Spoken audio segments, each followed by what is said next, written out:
he's a product of winning the war of attrition. Absolutely.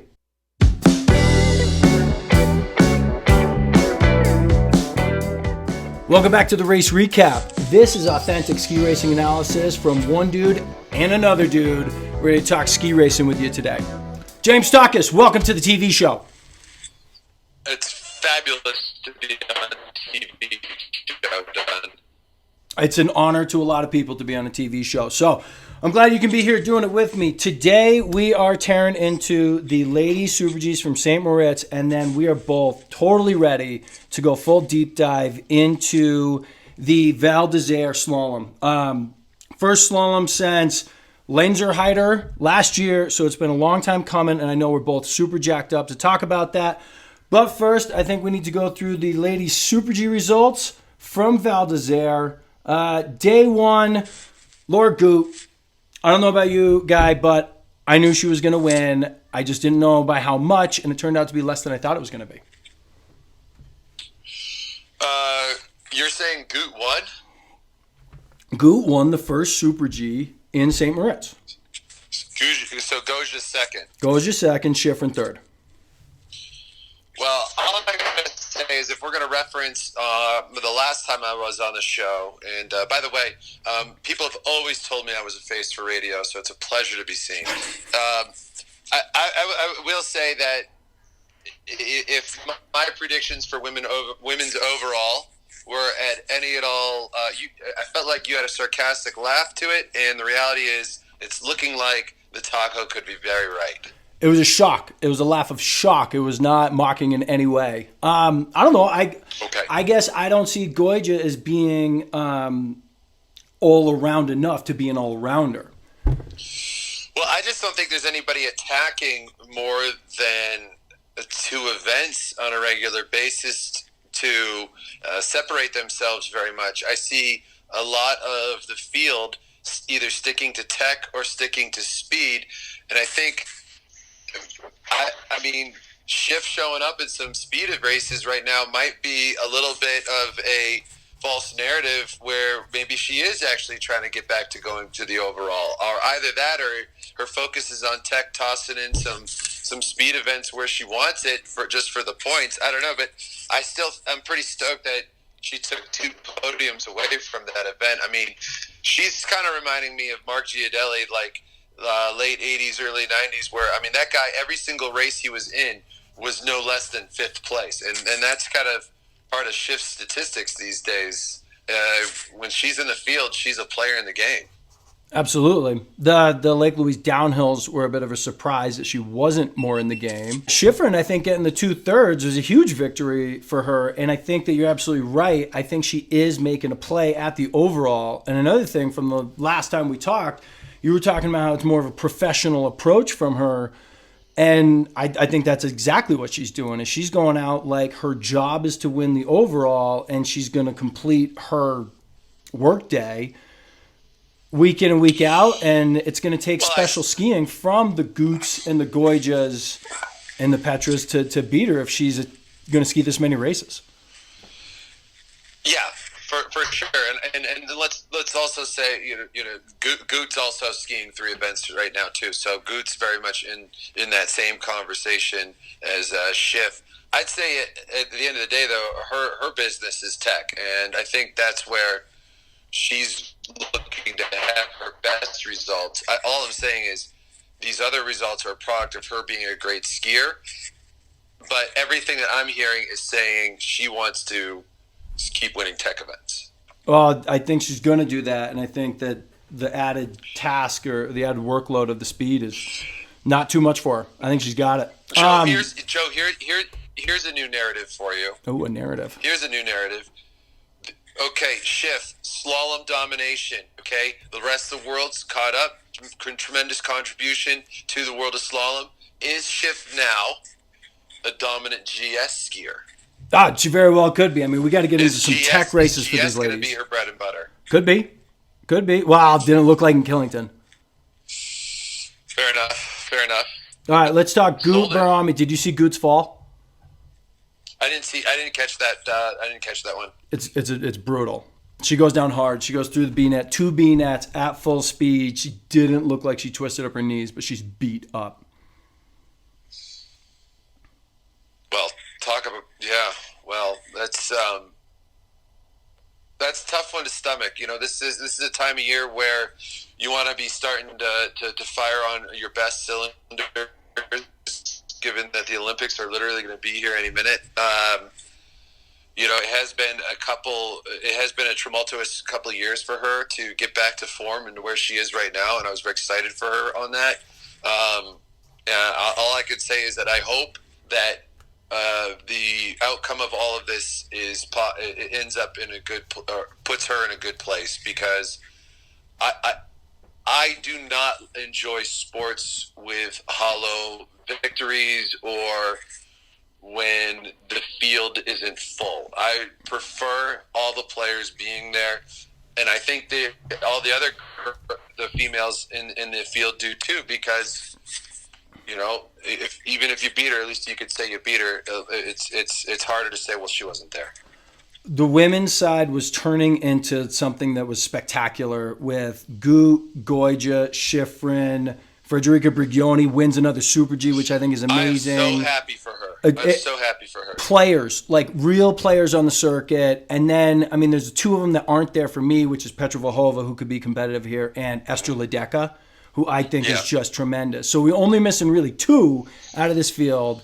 And if Gu is hurt and misses time, it takes the level on the ladies' side way down, and it's a total bummer. But we wish her the best here. Mistake. Women's ski racing right now has been for a number of years, has been very exciting to watch. I love it, dude. I like it just as much as the guys, sometimes more. Oh, absolutely. I completely agree with you. I am just as excited for one as the other. I have to see the women's races when they come out. Have to see the men's races when they come out. All right, speaking of men, let's go to the men. Slalom race, Val d'Isère, the first slalom race we've seen in, seems like forever. We suffered through all that speed just so we could get here. What did you think? I thought it was an awesome race. I thought it had it had the agony of defeat. It had the rejoice of victory. I was glued to the television the whole time. Yeah, it was certainly exciting. Those were 2 really interesting sets. I don't see how they get set any differently, really. But that first run coming towards the bottom of both of those sets was moving. The mayhem that was that flush was into hairpin flush finish line. That was a sick one. The first run. Yes, and the first run, and then the second run. Pino mentioned it, roughly similar time. A little bit more forgiving at the bottom there, but still, again, you could see that a lot of speed was being carried through that area. And you saw how some guys like Marco Schwartz, who you'd expect to kind of be in the top 5 there, I think he was a slalom title winner last year, held on to his edges. And I think some guys just had a little bit of calibration issues that day. I think Marco's hurt. Not quite realizing what the surface could do for him. I think Marco Schwartz is still hurt. Well, sure, but I don't understand. I don't know enough about his injury and how he was feeling that day. All I'm saying is that opportunity was there, and he was just an example that I used as to how much you could actually have done there. Oh, yeah. The way Clement Noel pounds it, goes silky smooth fast through it, and then the other guy that screwed up on the way in is Alexei Ponereau. And he's out of the whole race for one mistake. That one mistake, pretty much any other course or any other way that finish line was set, he still squeaks his way into the second run. But because it was such a mousetrap, he's all the way out. I don't know. It was sick. It's no lie, no secret. I've been a Clement fan for years. Mm-hmm. And I love the way that dude skis. And I hope that the U.S.'s Ben Ritchie spends a lot of time watching his skiing because Ben Ritchie's built very similarly, and Ben Ritchie, I think, is capable of being right there. Did you see him? Well. Did you see Ben I Ritchie? didn't. Unfortunately, I did not catch his. I don't think he finished the first run, right? I don't know. So what I saw was all the American guys. The start kind of comes out of like an off to the right kind of start, like a side hill kind of thing. Makes one turn and then it's on the GS pitch. Right. All the American guys on that one left footer was like a long left footer before like a 3-gate little dropper pitch. On that left footer, they all got late there and they all tried to carve the whole thing, and it was just. It looked to me like that's the way the Americans inspected it, and it didn't work for 4 of the 5 guys. And so we were at the first split. There's reputable coaches out there that will argue that the Americans want to carve too much. I'm saying that right now. They want to carve too much. Yeah, well, I'm not. What I'm saying is you're not the only one, and there's people who have more clout that agree with that. Who are these people? I don't know them. I'm just saying it to be politically sovereign. I'm just saying. There's no more clout than these two dudes. That's what I'm saying. That's what I'm saying. I mean, we're on a TV show. I completely agree with you. Yeah, this is on television. Let's face it, Joe. Success in this sport, you need to have a lot of self-denial. Tons of it right here. Right here. But yeah, I mean. That slalom was really exciting. I felt my heart drop for people like Vinitzer and Neff. I mean, just absolutely tragic. Neff. Those two guys. Neff. Oh, my God, dude. Is Neff capable of being a top 6 every week guy? Well, I don't know. I mean, yes, he is, clearly. I don't know if that straddle is just an unfortunate event or if it was mental, but my heart just broke for the dude. That was terrible. And the same thing with Vinitzer, because, I mean, that guy was skiing awesome, and I thought Pino did a great job of dissecting his first run and kind of discussing, the first quarter of it. It was him trying to find it, and then he got really confident in the groove. Mm-hmm. So I thought that was a really astute assessment. And then, I felt crushed for him at the end. And, it's been a while since an Italian male has had that kind of opportunity. They've got a good team that is in the top 30, but in terms of getting inside that top 5 and affirming themselves as a player in the game, it hurt to watch that. On another note, Danny, I'm like, Danny Yule, where did you go? Last season, he stopped being able to put the runs together. And Pino alluded to him getting into an equipment overthinker, just tinkering too much. And that actually reminds me, makes me think of Christofferson, who's also clearly having greater issues with his equipment right now. Whereas, when you think about when most guys have success, it's not about the equipment. It's about the mileage and about keeping it simple. And then you get to this level where you're on the top step, and all of a sudden it's like those fundamentals that got you there all your whole career, all of a sudden get abandoned. Instead of taking ownership for just getting more mileage, now all of a sudden it's like we got to tinker more because that's got to be the issue. And I don't know. I'm like I loved it. I loved 2 seasons ago Yule's domination, where he was on the ski. I absolutely loved it. And Christofferson, if you ask me, back when he was more of an independent-footed skier, that's when he was giving Hirsch a run for his money and taking down World Cup wins on a consistent basis. Last year was kind of, out of the blue a little bit more. And, I think Christofferson's got to get back to where he was when he was 21 versus where he is now. And clearly he's just oversaturated at this point. I think so. Yeah. But that clearly, there was some, I thought Pino's whole assessment of that weekend was very well done. I agreed with just about everything that came out of his mouth, and I thought there was some great insight to what he was talking about, even for the general public. And one thing that I think that I would like to bring up with Jakobsen, throwing it in there, when these commentators, it's easy to pick out a mistake. It's easy to say, okay, well, this little thing or that little thing or this big thing or that big thing, that's a mistake. Okay, but what's important to understand about those mistakes is what are the consequences of them. And the little ones especially, and depending on where they are in the hill, it's a lot of it is physics and it's momentum. It's how does it harsh the momentum? Because you're building speed, you're building momentum from start to finish. And that was the thing about Jakobsen, and especially in that second run, the dude just kept it clean. In the fall line, didn't do anything fancy. He just executed, focused on the task, got to the finish line, and hey, how are you? Mm-hmm. Dude. I thought as a whole, this race was exciting. And Clement's always been there, but Clement still also has had moments where he's displayed the fact that he's still human. Mm-hmm. But yeah. He looked like Superman out there, and there's a lot of other guys like Venitzer and Jakobsen who were like, okay, I expect you guys to be players in the game, and you've definitely given me a reason to think that. But now all of a sudden, can these guys be winning World Cups? It looks to me like Clement is in a league of his own.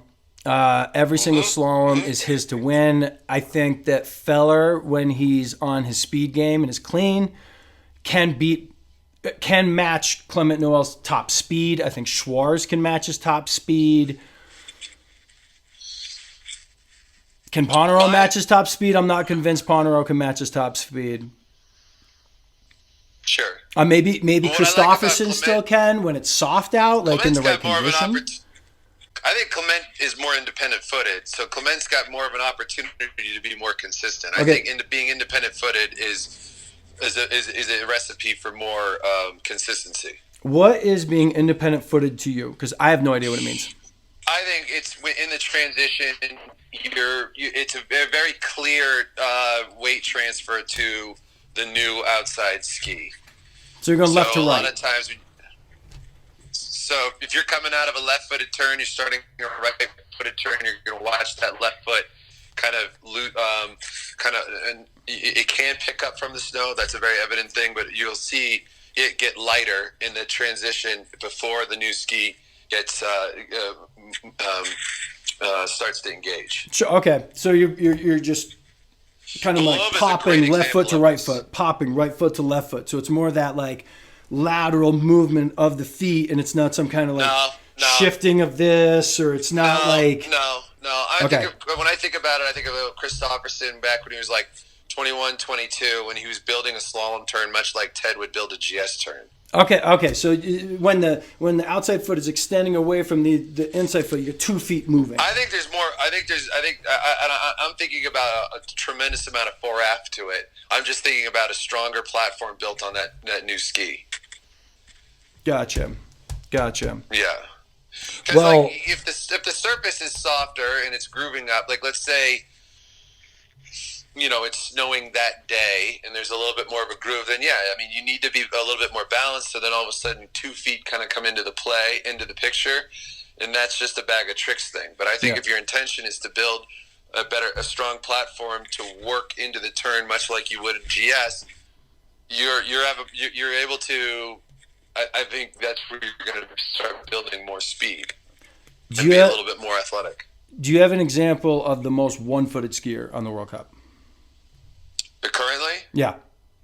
Belova. All right. That clears it up. That makes it clear. I'm with you. Look at her win. Look at her skiing right now. I mean, like Levy, like you clearly see the old ski coming out of the snow. She's definitely on the top of the boot. That lower half of the leg is in a nice flexed position over the top of the boot when she's doing it. And you know that she's building a turn. Yeah. I'm with you. Hold on a minute. Bryce, you need me? Okay. Sorry. It just didn't sound right in there. Let me turn on camera one again. Let me ask you this: you've talked about the GS already? Yes, I already published it. Okay, because that was a pretty cut and dry deal, if you ask me. What, as far as Odermatt being the best, Poneroy being the second best, and everyone else being also there? Yeah. We had a little kid break there.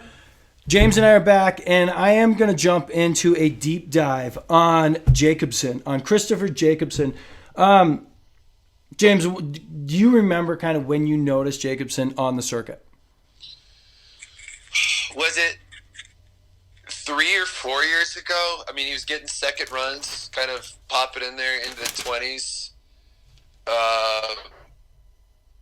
squeaking into the teens. And I think last year he was starting to show signs of, top 10 speed. Yeah, that's pretty accurate. So he is a... Oh, shoot.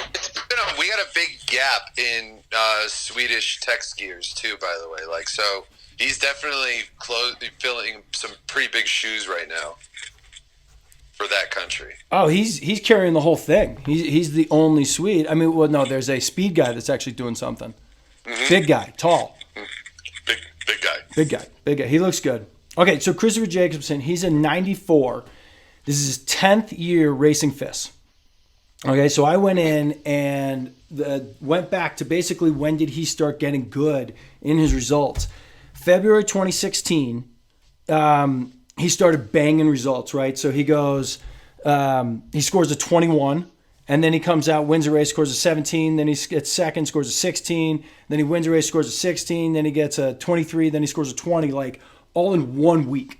Before that, he came in skiing 50-point skier. And I'm not sure if these are the new points or the old points.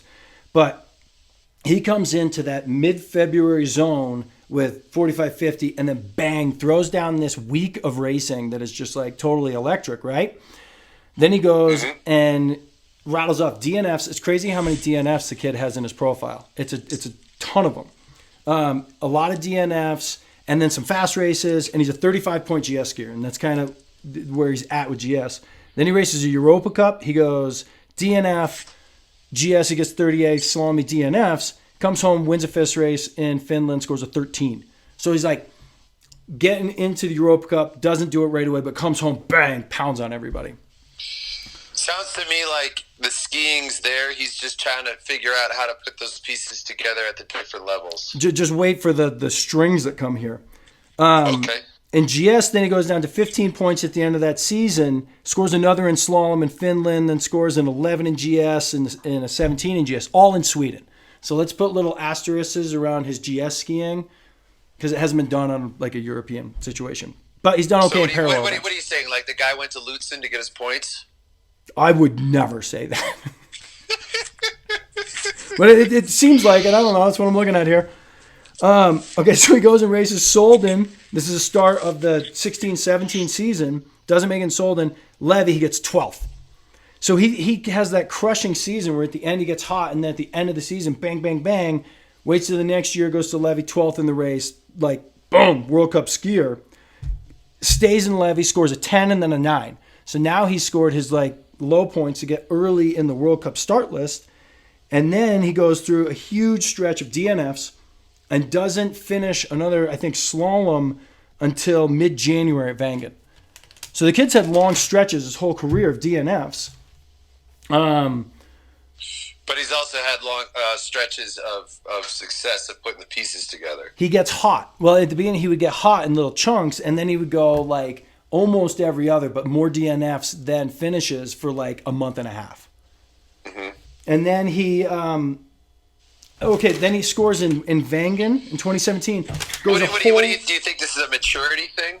I think he's young at this point. Remember, we're still in 2017 here. So then he scores in Vangen in 2017, doesn't score in the World Cup again, and just rattles off DNFs and hot races and Europa Cups and stuff until the next year in Vangen. He goes a full year without scoring in a World Cup again. Then, where did he go here? Pyeongchang Olympics, 7th in the slalom. So the guy's been he's been good for a long time. Also 5th in the parallel event. Let me see here. Then he goes, the next season, he goes 9 races in a row all the way from Madonna de Campillo into March of DNFs and DNQs. So he spent almost a whole season just losing it all. And then in Levy, he goes 6th, and then the next season, Levy 6th, Val d'Isère 6th, 2 in a row, and then bam, he's done racing, all FIS races, all Europa Cups, he's full World Cup schedule. Lucky guy. And then from there on out here, I'll take you right in from Schladming 2020, 7th, Aldebadia 12th, Zarbrid 28th, Aldebolden 16th, Flacco DNF, first DNF in a long time, Flacco 8th, Schladming DNF, and then Chamonix 23rd, Chamonix 10th, Kranjskogor 15th, World Cup finals last year, Lenzer High DNF, and then second yesterday. So, like, does he have it now? Like, did he go through all the kinks and, like, now he's a World Cupper? So you bring up a very good point. You know, one thing that I'd love to, if this stat existed, which it, or this information existed, I don't know. We'd have to talk to him about it. Maybe we can reach out to him via social media and get him on the show. But I'd also like to see what his coaching staff looked like. Was he just part of a team at the beginning? He what? Was he just part of a team, just like traveling with a crew? Yeah, I mean, I kind of get curious about that. What kind of things are going on around his skiing that creates this consistency and inconsistency. Maybe when he finds success, he gets overly confident, thinks he's got what it takes. The truth of the matter is, every day is a different day. So you have to, what you need is a good system of routine to approach each day to make it as consistently successful as possible. And I'm wondering if he's got a little bit of emotional control issues. If he gets too excited, or at least I wonder if he starts off with these successes pretty level-headed, like a quarterback, and then somewhere towards the when the wheels start coming off, he's like an Odell Beckham Jr. Whoa! No way. No, I think he's ending. When you're good, you're good. When you're bad, it's close to being good. I think he's through it. Oh, you know what I missed? I missed when he went to the full World Cup schedule and stopped racing other FIS races. He went DNF, DNF, DNF, DNQ, DNQ. So there's the low of the low. He went full World Cup schedule and then failed for the next 5 races.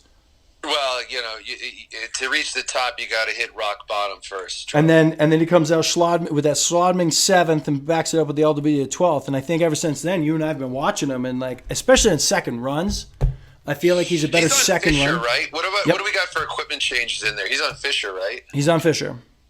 Yeah. Has been the whole time. Yeah. I don't know.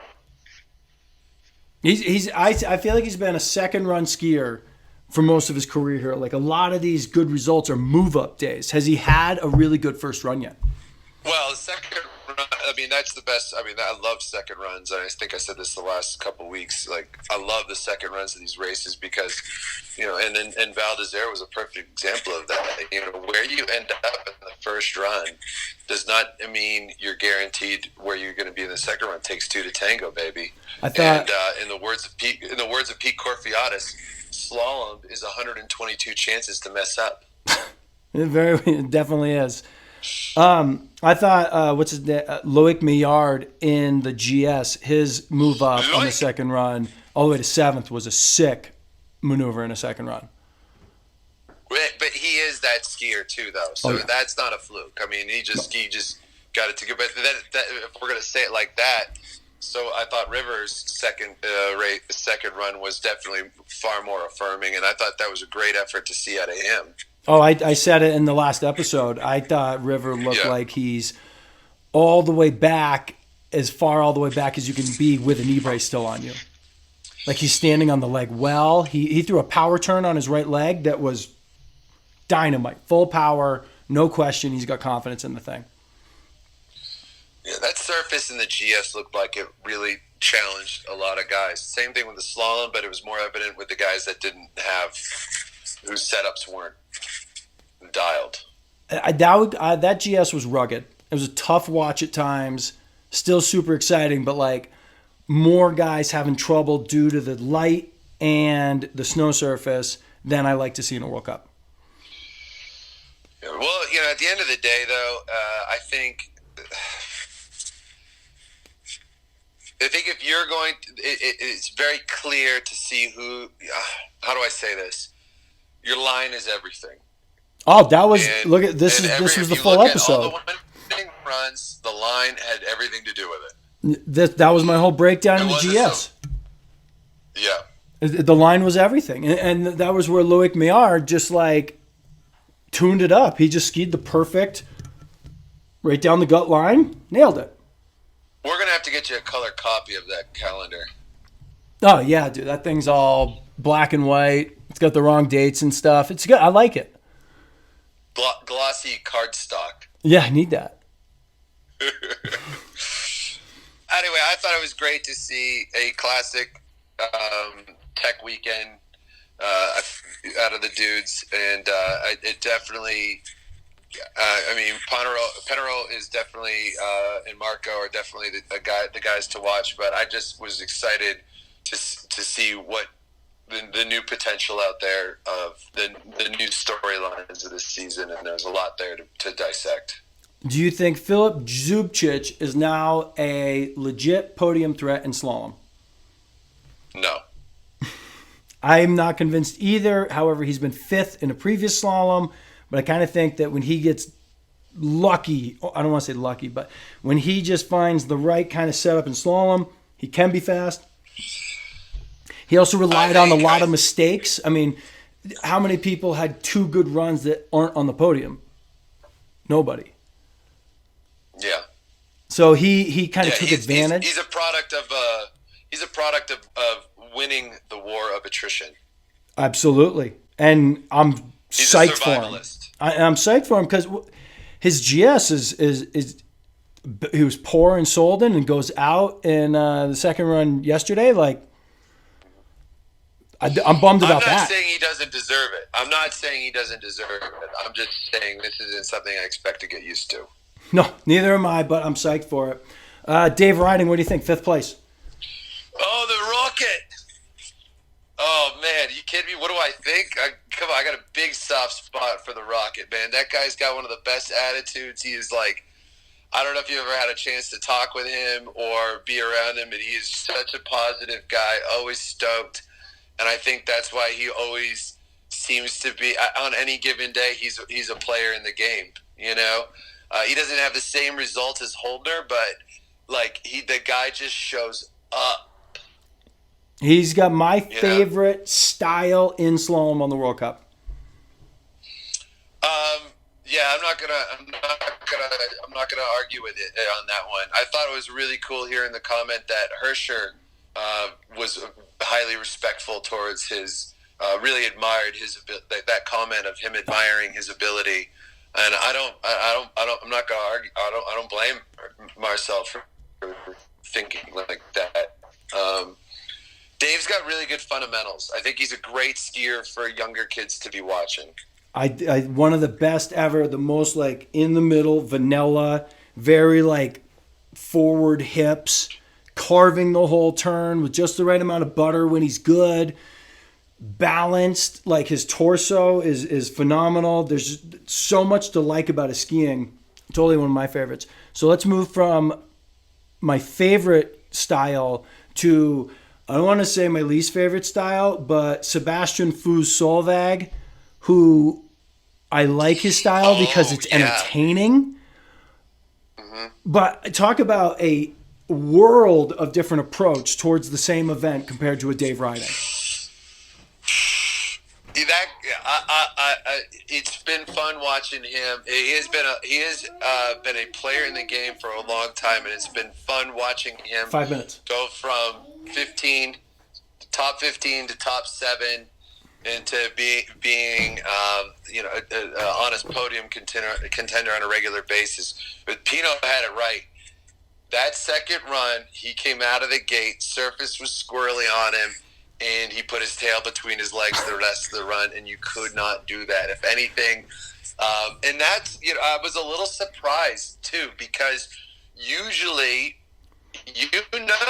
there is a mental indicator going, I'm doing well, I'm doing poorly, And usually, if you go, man, that section was garbage. Usually, you respond to it by doing something irrational, like being overly aggressive. Mm-hmm. You know, and instead, it was almost like maybe he went into Valdizer just wanting to establish some decent points for the season, and that's why he kind of just said, "Okay, well, maybe just get a finish out of this." I was a little surprised at that because I know his ability, even at 80%, is probably better than what we saw there. So I was a little bummed out for him on that. I think he's just so much. I mean, I'm sure right now he's training in Europe, going, "I am going to erase this result, and I'm going to come back, and I'm going to go into the Christmas season nuking these slaloms and reaffirming just who it is that I am." I hope so, because I do think he's thrown down some of the most put together complete race runs on a bunch of those first runs where he's been winning or in there of the last 2 years. He makes Manny Feller's style look conventional. Let me put it that way. He makes Manny Feller look conventional. Absolutely. Okay, well, another one I like to talk about, Albert Popov. What do you think of Popov? Oh, man. I don't know. I mean, I love that he's got his country's weight on his back and that he's bringing it to the big show. You know, is he a guy in the years to come, like some of these other dudes we're talking about, that's going to start making more of a presence? Yeah, I mean, he definitely had a little bit more to show in Valdizer than years past, and he's definitely a second-run skier. Mm-hmm. Well, do you remember him? And I think. Come again? Do you remember his, what was it, 6th place in Kitzbühel 3 years ago now? 3 years ago. 2 years ago? Last year wasn't that good for him. It was 2 or 3 years ago. Yeah, I mean, I'm trying to remember when this guy started popping up on my radar. It's only recent. So maybe that was it. Yeah, and so when he did it, he does it by letting his feet get way far away. He lets his chest throw to the inside, and he just has enough balance with that stack position to ride through, and he can kind of float through the middle because he's so small, and just almost looks like a gymnast or like an acrobat coming down the course versus the rock solid mechanic that is a Dave Riding or something. And I kind of think that his style, that kind of crazy style, worked when he was young and limber and youthful. Well, I think what you're describing is there's too many variables, too many movement patterns in what he's trying to do to be consistent. So, yeah, I think I don't know if age has anything to do with it. It's more like, at what point does your athleticism just have to translate into being consistently fundamental? You can't. It's the World Cup, man. You can't throw crap against the wall and get it to stick. At some point, you've got to commit to something and make some things just staples in what you're doing. And to have that much action going around, it is going to be a couple results a year. Is he capable? Do I think he's capable of doing? Of being a player? Yeah, he's capable of it. Will he be this season? I think we might see some more moments of greatness for sure. Mm-hmm. I just don't know how often it's going to be there. I like your breakdown of what he needs to do in terms of he's got to pick something and stick with it and simplify it. There are too many variables. There's too many layers in the skiing. He could commit to that awkward style, just like Fu Solvag has committed to his awkward style and ripping. And if Popov, I think there is some kind of way for him to maintain that same body pattern, but clean it up and make something out of it. Well, yeah, it's all biomechanical too, right? So it's just that's just how their body, as you watch other skiing in different styles, a lot of it has to do with, yes, they created a lot of it on their own, but at the same time, this is just how their bodies move. I would argue maybe it's something pulling a page out of Manny Osborne's book and focus on your strengths. I think that is a great point and a great message for everyone out there. You, of course, are referring to the Peace Off interview you did with Manny Osborne Paradis, where he talked about how he was always fast on the flats and then not doing so good in the turns. So he spent a couple years just working on his turns and lost his ability to be the fastest on the flats and kind of floundered, and then refocused himself to just winning the flats because he could win the flats, didn't worry about the turns so much, limited the damage, and all of a sudden he's having the best success of his life. Does that sum it up? That's a very good reference, Joe, considering the fact that episode was 6 years ago. 6 years ago. Guy, I got Christopher Jacobson back deeper than that. Such a historian, Joe Dunn. James, thanks for coming on the show. Is there anything you'd like to plug? Yeah. My Christian name is James, but you can call me Taco. I will keep calling you Taco, my man. All right. Well, we are signing off here. If you guys are liking this, appreciate the call, Joe. Thanks for thinking of me. Hey, thank you for coming on. If you are liking this and you want more of this witty banter between James and I, then you need to like, subscribe, comment in the section below, and find me on the GiveGo app where I am coaching, and you just send me a video. Hold the iPhone vertical when you do it. Take a video of yourself doing the skiing. I will tell you what I think about the skiing. I will help you. I can make you a better skier. Keep shredding. And we're out. All right, I'm stopping this one.